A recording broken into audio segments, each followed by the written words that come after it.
Alors, premier cri du bébé. Voilà, alors petite explication. Chouchou, c'est la première.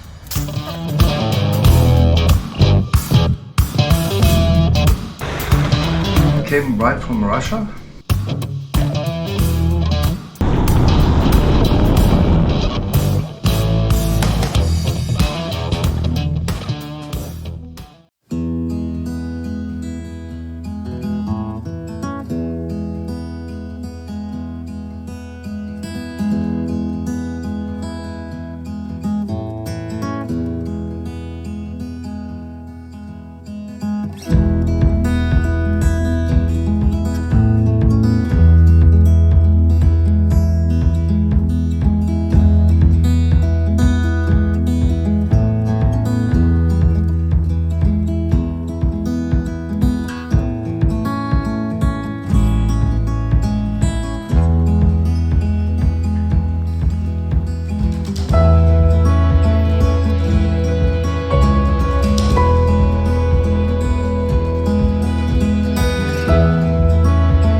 On va nettoyer ça et on va voir ce qu'on peut faire. Pince.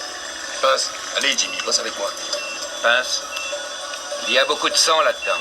Oui, mais c'est justement son problème. D'accord. On y va.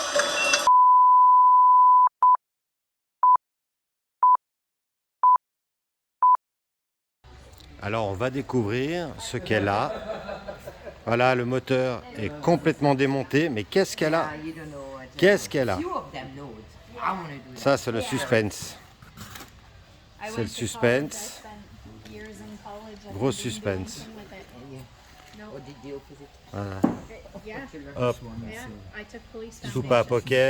Ressort, ok. Cache culbuteur, ok. Tout ok. Piston, ok. Là, piston, ok. Tout est ok, mais alors qu'est-ce qui n'a pas marché? Dites-le moi. Voilà, les 10 d'embrayage, ok.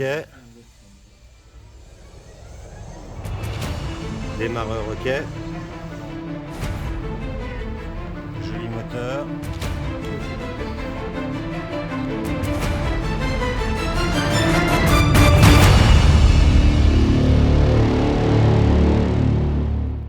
Voilà. Donc ils l'ont retrouvé comme ça. C'était cassé, mais ils l'ont retrouvé comme ça. Mais cassé.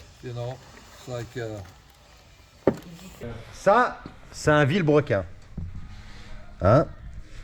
Le vilebrequin, ça sert à quoi? Ça sert à faire bouger les pistons qui sont au bout des bielles, normalement là. Et les pistons, en faisant comme ça, bah, ça fait fonctionner le moteur.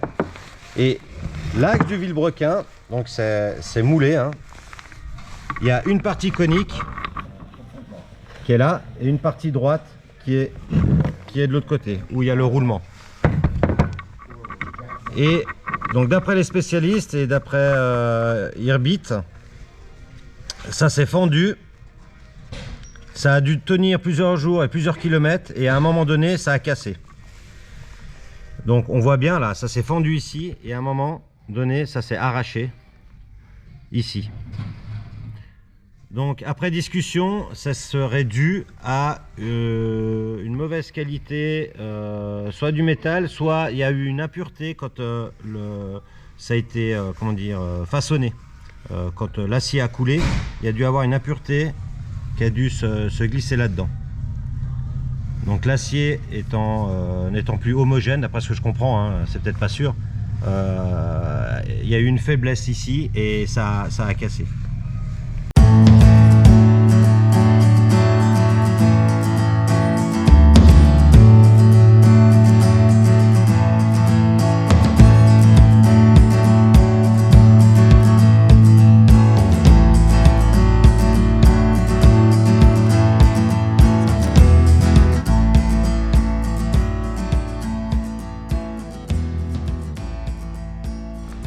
Alors, premier cri du bébé.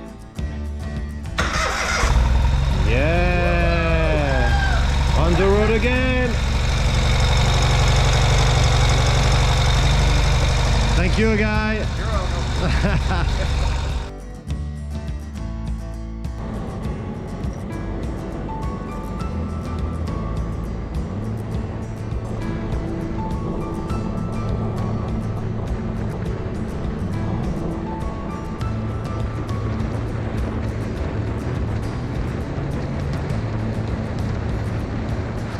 Chouchou, c'est la première. Wouhou. Première neige visible. Attends là. Voilà, on est toujours en Nouvelle-Écosse, mais dans une région très agricole. Beaucoup de champs, beaucoup de fermes. Ouais. Ah, c'est beau, hein? Joli. On descend sur Halifax là. Ouais.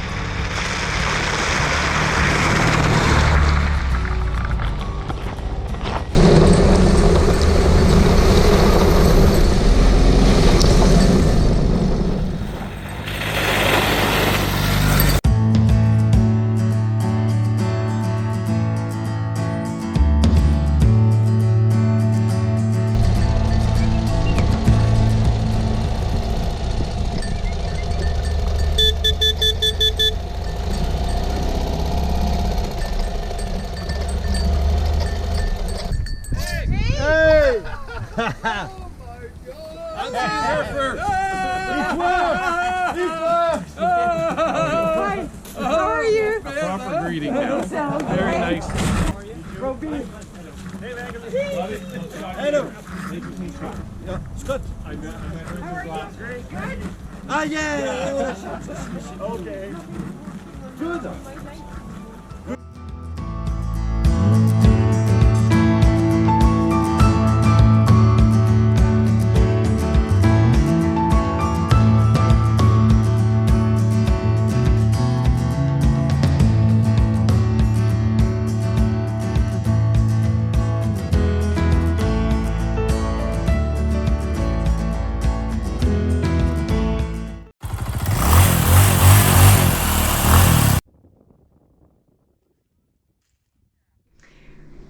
What have you drawn to get to the Ural world?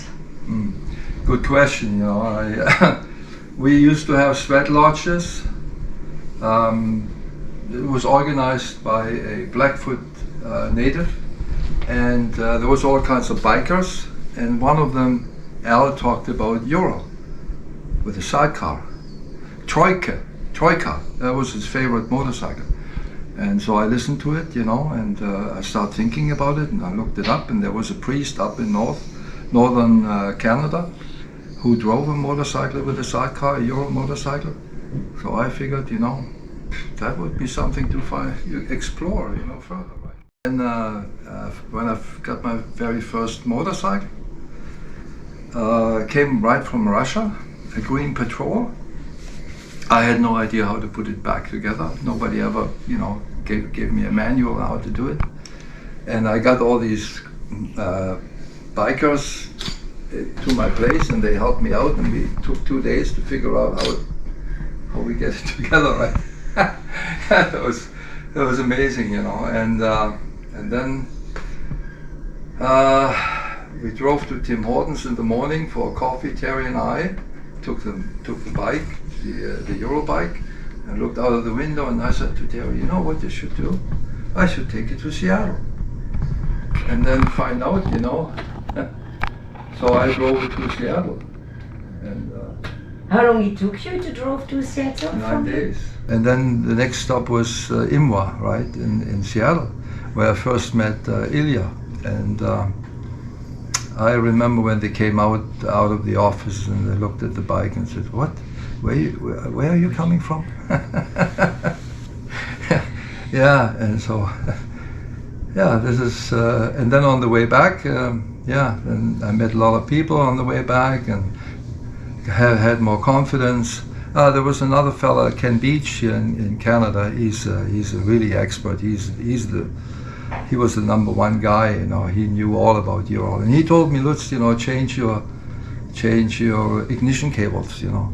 And that would solve all your problems. And I didn't, and then I had starting having problems with the ignition cable in Ontario. The engine was sputtering, and then through Montreal I drove with one cylinder. Only one cylinder was firing, the other one, because the problem was, I figured it out. If you cut a little bit off the ignition cable, it works. Yeah, because there's a Russian ignition cable. You know, there's whatever's inside, the little black thingy inside was kind of burning away or something. And so I cut another piece off, and it worked until it stopped, and then I cut another. And then eventually the cable was too short, right? So I found one guy, he had one cable, and so I put it on and I was fine. And then I got to Lévis in Quebec, and the snow started. And I was driving on one cylinder all the way into Canadian Tire in Lévis. So I went inside. I called Terry. I said, "Listen, you got to come and pick me up. You know, I'm done here. You know." And then I picked up the cable and I fiddled with this on the parking lot, and the wind was blowing and blew all the packages away. And then I opened up the front and then I fiddled that. It was a car ignition cable for a car, right? So I fiddled that in and I got it to work, and it worked, and both cylinders fired new ignition cables. I called Terry, "You don't have to come, you know." She said, "I'm on my way already." Me too. And anyway, and then I started driving, and then it was snowing like crazy, you know, and then the snow was getting at me from the truck. A truck was passing me, and then drove in front of me, and then slowed down. I thought, why is he slowing down? Now I have to pass him, so I passed him, which I didn't really like doing, but I passed. The truck was going really slow, and then he passed me again, and then he slowed down again. So I stopped. I went to talk to him. I said, anything I can do? You have a problem? No, I don't have any problem. He says, "It's you have a problem, and if you want, I pick you up and I take you, right?" Nice. Because there was snow, right? Yeah. So he put my bike inside his truck, and I was sitting in front of him. You know, we drove the rest of Quebec into New Brunswick, and he said, "You know what?" He said, "You are the talk of the town." I said, What do you mean?" "Well, everybody talks on the radio about you, and but only good things," he says. And one guy said, "And that's what it is. This guy is determined to get home." There was a snowstorm, and there was cars in the ditch on the side, you know. But the Ural went straight. and he drove me all the way to New Brunswick, behind the New Brunswick border, Nice. and that's when I met Terry. And Terry came, but she didn't have a trailer, so she drove the car and I drove behind her with the patrol. And I tell you, I drove 110 or 120 home. Really? Perfect. Everything was perfect. And then that was it. I got my confidence, you know, about Euro motorcycles, and I think at that point, I'm not sure, but I don't think too many people have driven from the east to the west coast and back. During a snowstorm. Yeah, just on And the way this is back. how you meet great people, right? Yeah. You meet because people are looking Yeah. at the Ural and saying, "Oh, Yeah, in Quebec, you know, a lot of people are interested, you know. What is? I say, Russie, yeah. And then they ask me, how old is it? And I always said, "Oh, it's only, it's a 2005. They walked away, you know, not happy, right? So next time I said, it's 50 years old. That's then suddenly we've heard that you've been several times to Airbit, but can you tell us how did this happen? When and why you went to Airbit for the first time? It was in 2011, and I flew. It was actually on the day before my birthday, and and we arrived August 1st in Ilbit. Yeah. So Ilya Kite, he's the main fella, right? And yeah, he invited me to come to Ilbit. Yeah, it was the first time. Okay, was and there. then you went many more times, right? Yeah, I guess, yeah. I must have done something there, you know, I don't know. I was there for a few weeks the first time, and yeah, they wanted me to come back. So you've been playing with their machine and Yeah, they let me play, you know. Yeah. and you start building some. Yeah, I just got myself a Right, yeah. computer, you know, and then took it over there, hooked it up to their machine, and they told me, look, it's not going to work, you know. And somehow it didn't work for a few days. I had to make a cable, and the trick was that was a control 6M Fnac control from the 80s, and somehow I knew the 80s because I worked on those machines before. And I also made a cable before, and back in Calgary on a CNC, we had 30 CNCs there, all Japanese, but the Fnac is Japanese, but the machine was Russian, big, huge 4-axis. And yeah, and the problem was that this sophisticated computer was talking to a less sophisticated machine. It used to be easy, but now the computer, before sending data over to the machine, was asking the machine, are you ready to receive? And the machine didn't answer because the machine was not as sophisticated. So what I ended up doing is the signal which sends the question, are you ready to receive? I made it the answer. I just short-wired this Automated answer, request. so that Yeah, you could answer so the by itself. request became the answer. Yes, I'm ready, right? And then it worked. Here we go. And then it worked. Yeah, but it took 3 days to figure this out. In the meantime, we tried all kinds of different things. The old machines, you know, they're different. You have it's a binary setup and whatever. Anyway, and then if you have a connection to a computer, you can actually download a lot of code to the machine, and took it from there. Yeah. Great. Okay, so you know that Robbie broke down in Newfoundland, in the middle of nowhere. Oh my God. And then once we got to Nova Scotia, Pugwash, so the garage in Pugwash, Crossroads Cycles, was super great and sent over a trailer to take Robbie's bike from Badek to Pugwash. And we know that they called you. So can you tell us more about that? What happened? I was in the forest cutting down trees, and they called me. Yeah, and yeah, okay. Well, I said, listen, what is it tomorrow? Rain? It's a good time for me, you know, because I can't do anything outside when it rains, right? So listen, I come this afternoon.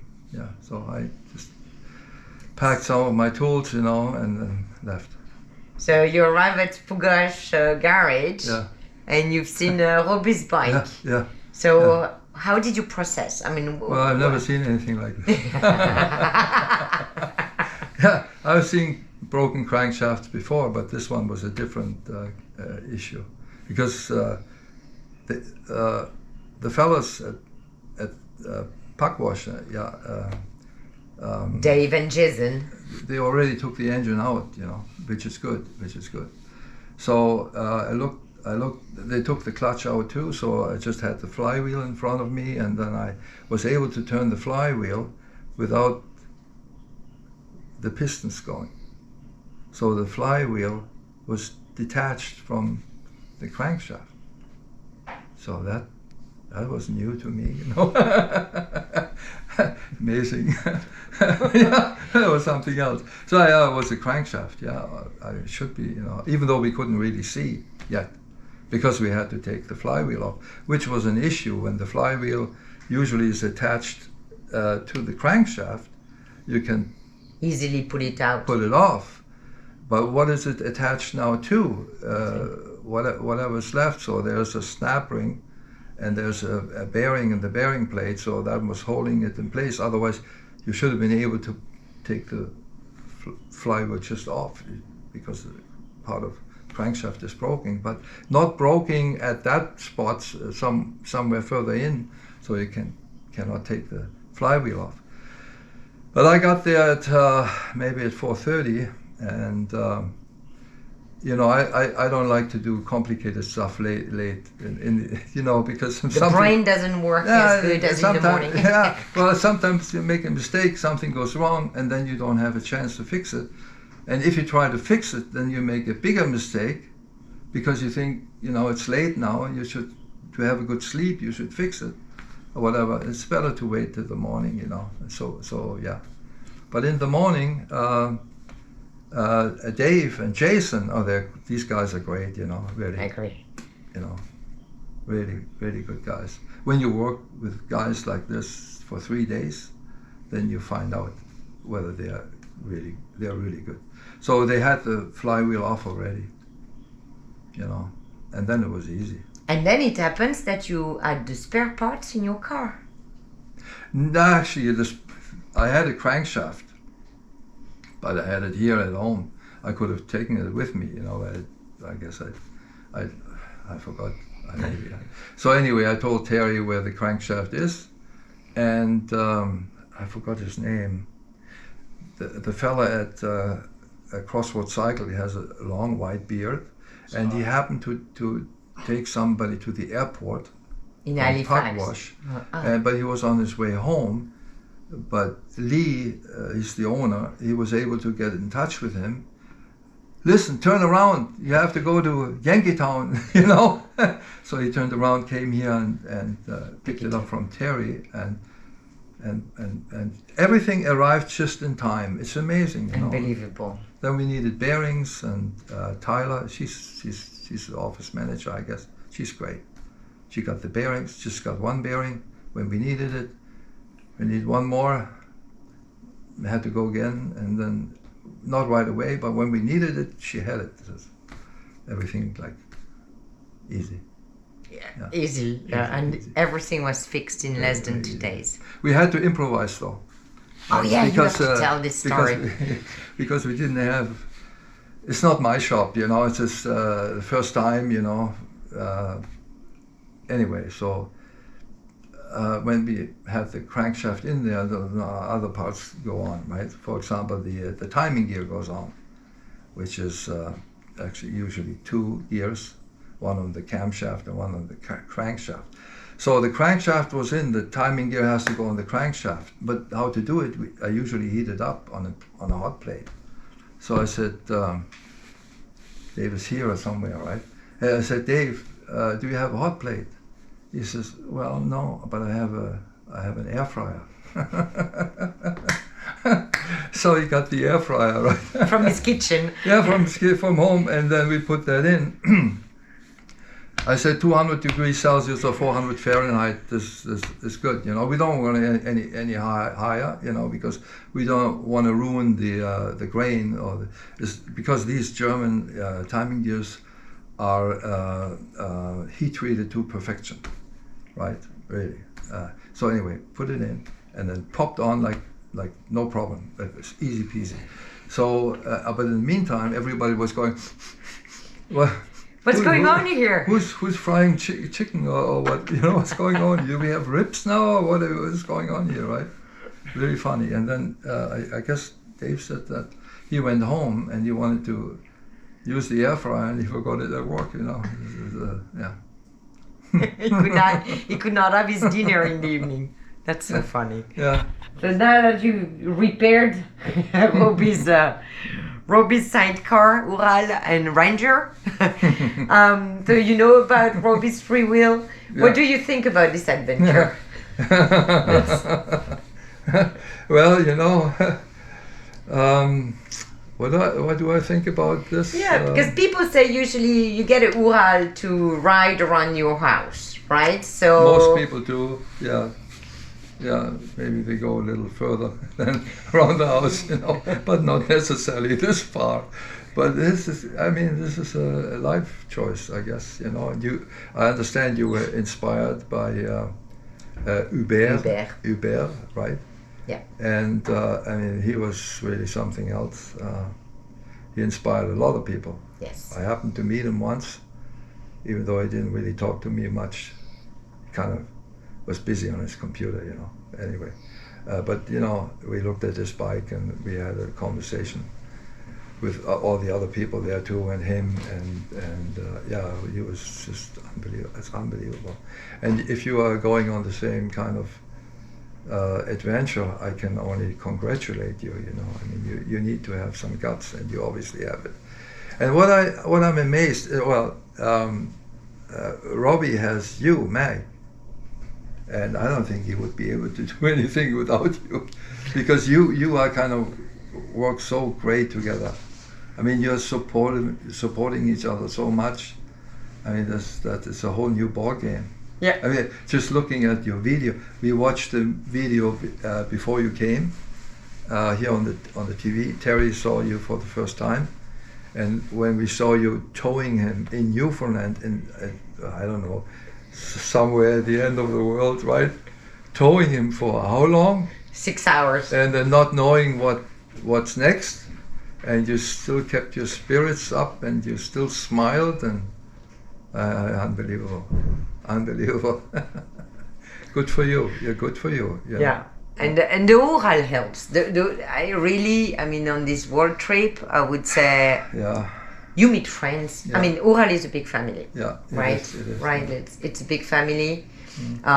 People call each other when they see an Ural. Yeah. And yesterday you brought all the Ural passionate to your house from Nova Scotia. Yeah. And Ural is, I think, it's the best bike to travel. Yeah, really. Well, the support is amazing, and it's all over the world. Yes. It's unbelievable. And you are a showcase now. I mean, I never experienced anything like this.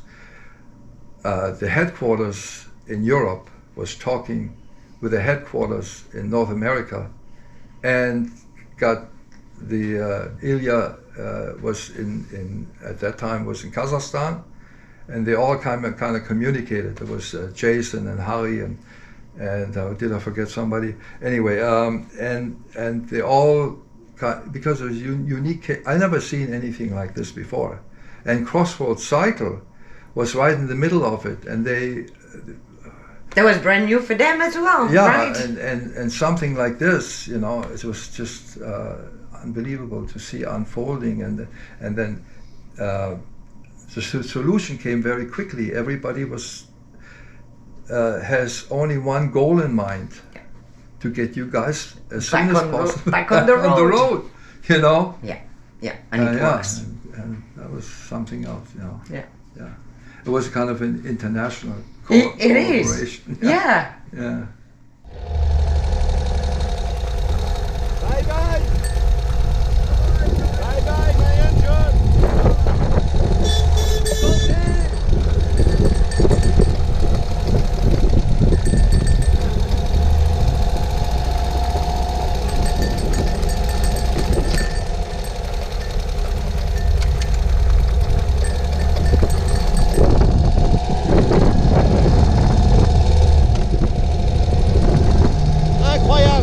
Incroyable cet homme, bourré d'expérience Ural, au cœur d'Irbid, et impressionnant.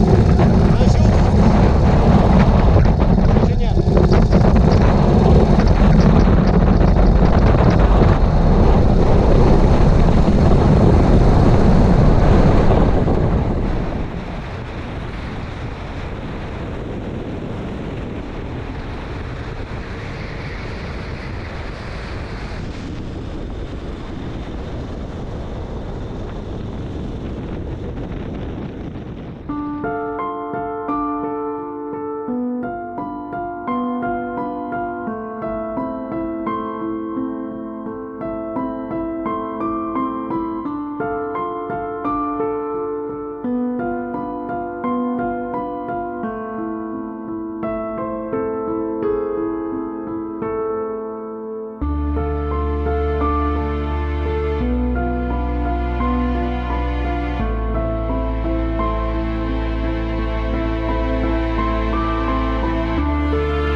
gars, ça va à quoi ça sert ça?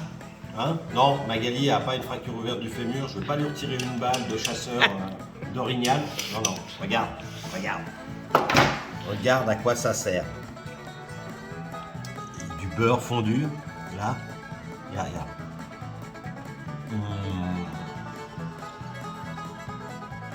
Après le caviar de Moscou, le lobster d'Acadie. Bon appétit.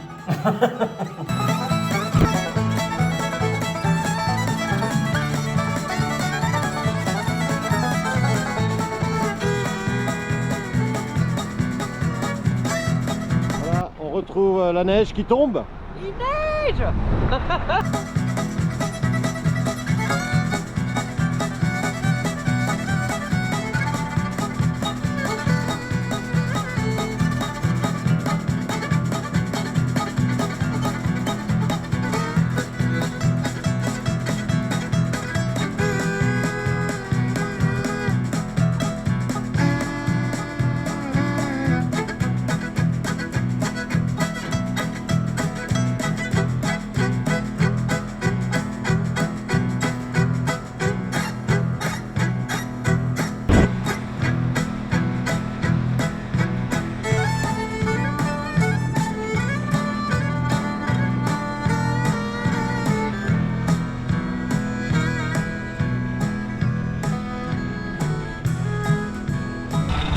Alors? Oh, regarde! Regarde, elle est toute blanche! Ah, mais t'as même pas enlevé devant! Avec ton gant, faut faire ça! Sinon, tu vois plus rien, chouchou! Regarde, ah, non, mais regarde! Regarde la différence! Ça te permet de voir, hein! Oui, vous voyez pas. Avant que ce soit... Première neige. Ouais. Bon, il y en avait beaucoup, hein. Ouais, j'avais de la neige plein le phare, je voyais rien, j'ai dû me passer par devant tout casser. Bah, comme toi là, regarde. Comme là, regardez la neige. Voilà, c'est très tard. Ah, elle a bien accroché celle-là. Hein. Elle a bien accroché, regardez comme c'est beau. Ça, tout blanc, tout blanc, tout blanc, tout blanc, tout blanc. Magnifique. Magnifique. Ah, voilà, Mag. Monsieur, je te laisse nous le présenter. So this is George from Pugwash. And George, so you built your sidecar. Yep, When? the winter time. When was that? Oh, 15 years ago. 15 years ago? Yep. And you built airplane? No, I was just one, but I had four. 4 airplanes? And I had each one for 4 years. Each one. And then I sold it, bought another one. Made $1,000 And you bought built, another one. you built an airstrip in Yeah, front it's in of back, your yeah. in front of your house. Yeah, it's in back. Yeah. 94 ans, le monsieur, il conduit encore. So you still ride motorcycle? Sometimes?